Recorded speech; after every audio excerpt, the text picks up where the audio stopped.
Hi, and welcome back to Easy Spanish.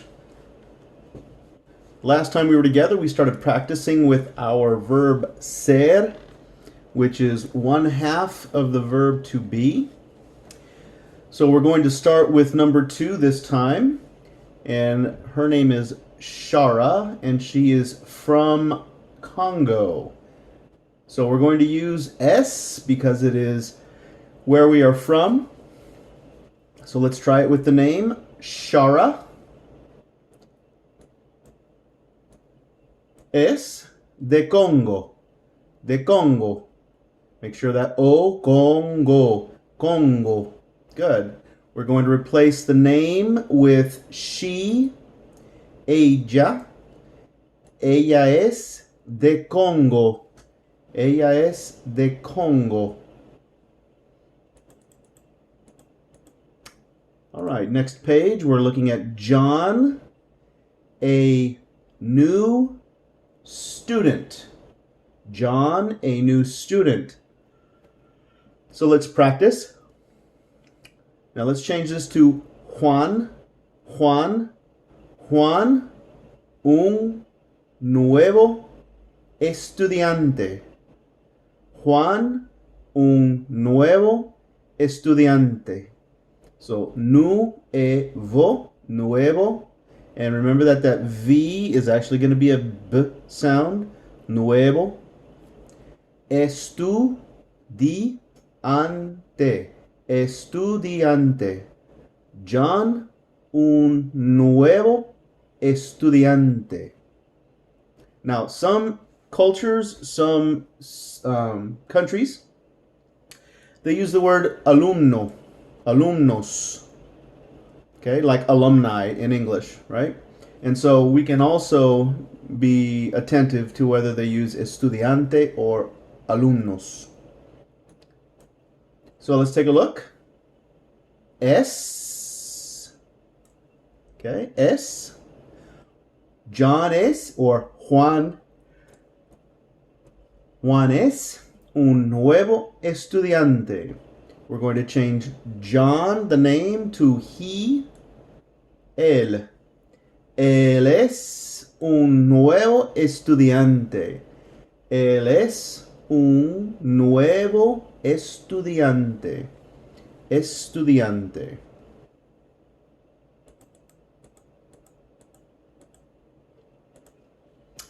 Okay, so now we're looking at, this is supposed to be señora.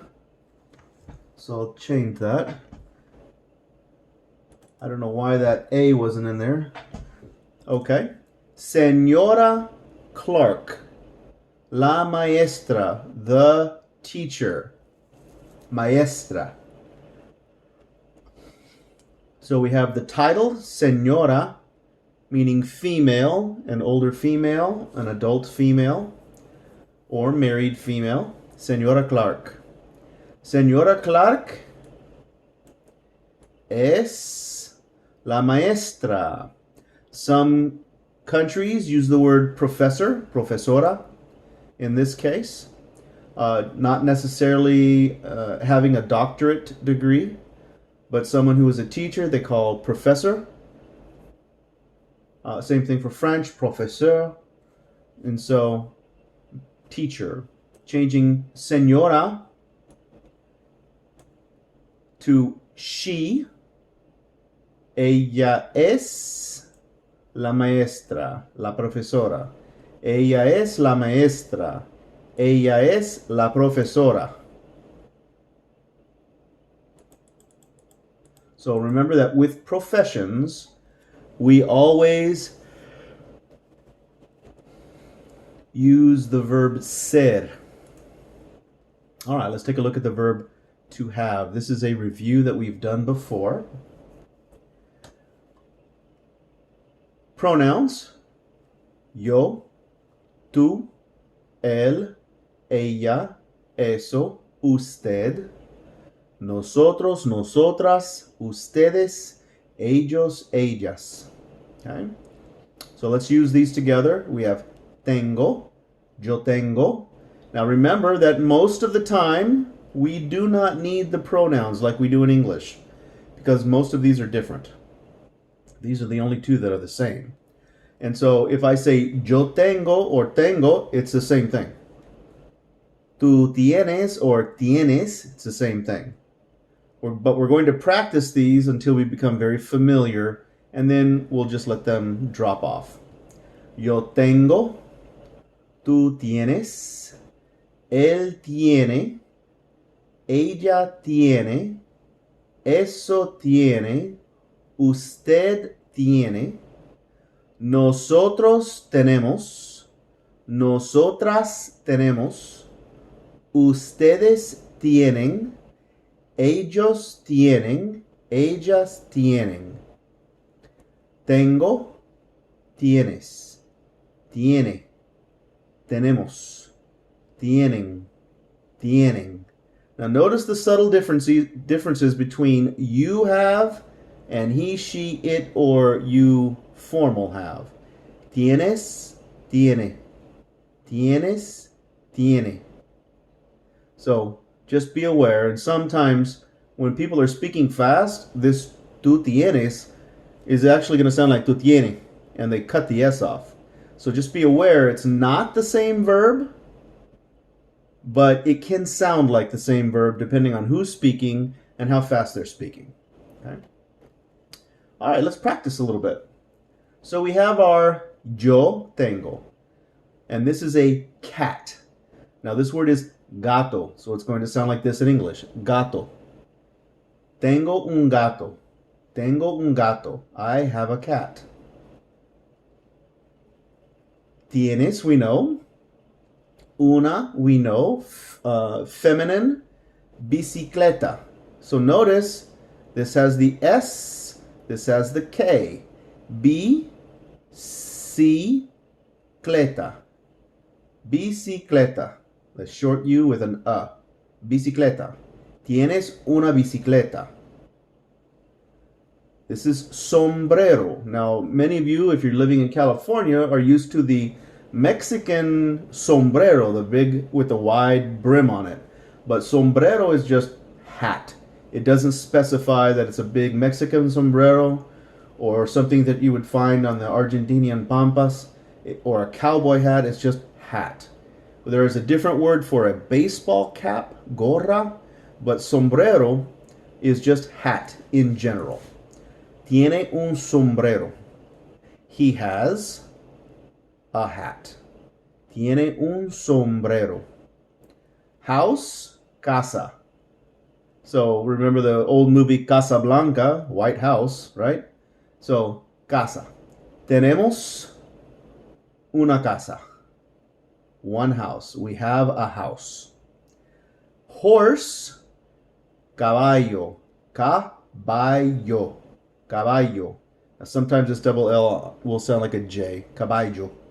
With a little J. Tienen un caballo. They have a horse. Or ustedes tienen un caballo. You, plural, have a horse. Okay? So, tengo un gato. Tienes una bicicleta. Tiene un sombrero.